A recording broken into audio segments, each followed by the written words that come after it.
সুপ্রভাত বন্ধুরা, আমি অন্তরা তোমাদের ভালোবাসা নিয়ে আবার একটা রেসিপি নিয়ে চলে এলাম।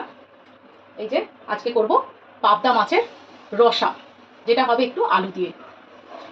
পাবদা মাছ ভেজে রেখেছি, এই দেখো পাবদা মাছ তিনজনের, আমাদের তিনজনের তিনটে পাবদা মাছ ভেজে রেখেছি। আলু ভেজে রেখেছি, একটু এগিয়ে রেখেছি রান্নাটা। আর এখানে পেঁয়াজ কেটে রেখে দিয়েছি, টমেটো কুচি করে রেখে দিয়েছি। আর এখানে মশলার জন্য নিয়েছি কাঁচা লঙ্কা, আদা, রসুন, একটু পোস্ত, সর্ষে, আর কিছু না। এই দিয়ে আমার হয়ে যাবে রান্নাটা। প্রথমে তেলের মধ্যে শুকনো লঙ্কা ফোড়ন দিলাম, আর অল্প একটুখানি জিরে ফোড়ন দিয়ে দিচ্ছি।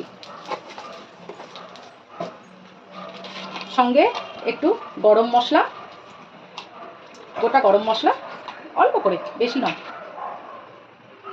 একটু খুলে দিই, নাহলে ফাটবে এলাচটা। এই দিয়ে দিলাম। একটু মশলাটা ভাজা ভাজা হয়ে যাবে, তখন দেব। এই ভাজা ভাজা হয়ে গেছে, এবার দেব পেঁয়াজ কুচিটা।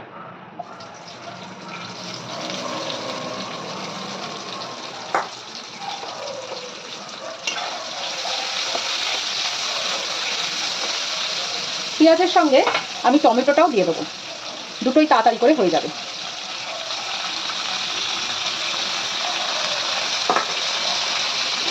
সঙ্গে দেব হলুদ গুঁড়ো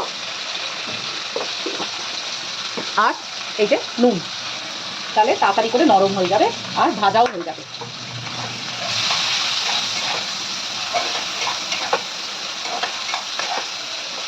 এটা ভাজতে থাকুক, ততক্ষণে আমি এই যে এই মশলাটা, যেটা হচ্ছে কাঁচা লঙ্কা, ছোট্ট একটু আদা নিয়েছি অল্প করে, রসুনটা একটুখানি বেশি নিয়েছি কারণ রসুনের কোয়াগুলো একদম ছোট ছোট, অল্প একটু পোস্ত আর সর্ষে, এটাকে বেটে নিয়ে চলে।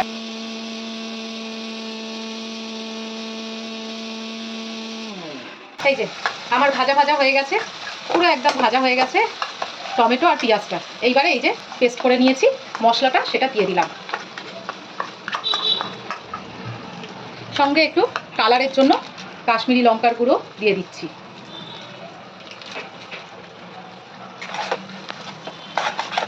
হলুদ একেবারে পেঁয়াজ আর টমেটো ভাজার সময় দিয়ে দিয়েছিলাম, ওই জন্য আর দিচ্ছি না।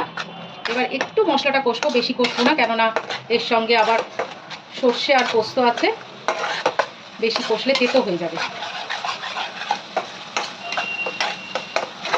মশলা কষতে কষতে এই যে সঙ্গে আলুটাও দিয়ে দিচ্ছি, যাতে একসঙ্গেই হয়ে যায়।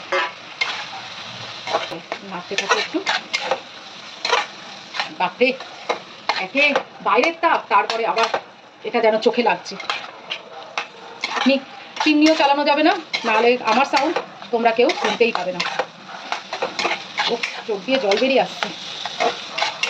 এই যে কষানো হয়ে গেছে, দেখো আমার তেলও ছেড়ে এসছে মশলা থেকে। এইবারে আমি মিক্সির বাটি ধোয়া যে জলটা ছিল, সেই জলটা দিয়ে দিচ্ছি। খুব তাড়াতাড়ি রান্নাটা হয়ে যায়, বেশিক্ষণ রান্নাঘরে থাকতে হবে না।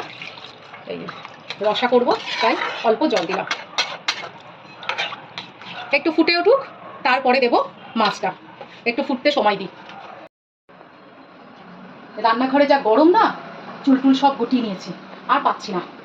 যাকে এইবারে আপনাদের রান্নাটা শেষ করে দেখিয়ে দিই। এই যে দেখুন, আমার ঝোল প্রায় ভালোই ফুটে গেছে, আলুও সেদ্ধ হয়ে গেছে। এইবারে দিয়ে দিচ্ছি পাবদা মাছ। বাবা, এরা কি ভাই বোন নাকি, ছাড়তেই চাইছে না হাত।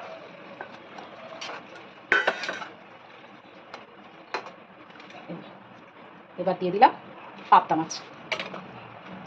এবার ঠ্যাংটাকে ধরে ধনে পাতাগুলো এরকম করে কাঁচি দিয়ে কটকট করে কেটে দেবো। গরমের মধ্যে যত তাড়াতাড়ি করে কাজ হবে সেটাই। ব্যাস, ঠ্যাং ধরে কেটে দিলাম ধনে পাতা। এবারে একটু ফুটে উঠলে,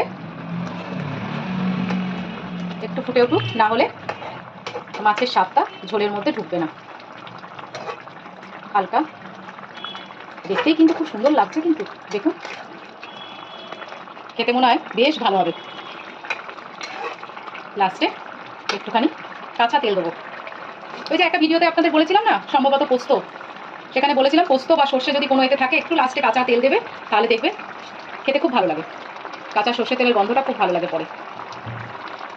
এই যে আমার ফুটে গেছে, আর ফোটা ফোটা বেশি, এই কাঁচা সর্ষের তেল দিয়ে দিলাম একটুখানি। ব্যাস, আমার রান্না শেষ। তোমরাও তোমাদের রান্না বলো, কী কী রান্না করলে। আজকে আমাদের এই পাবদা মাছ হয়ে গেল।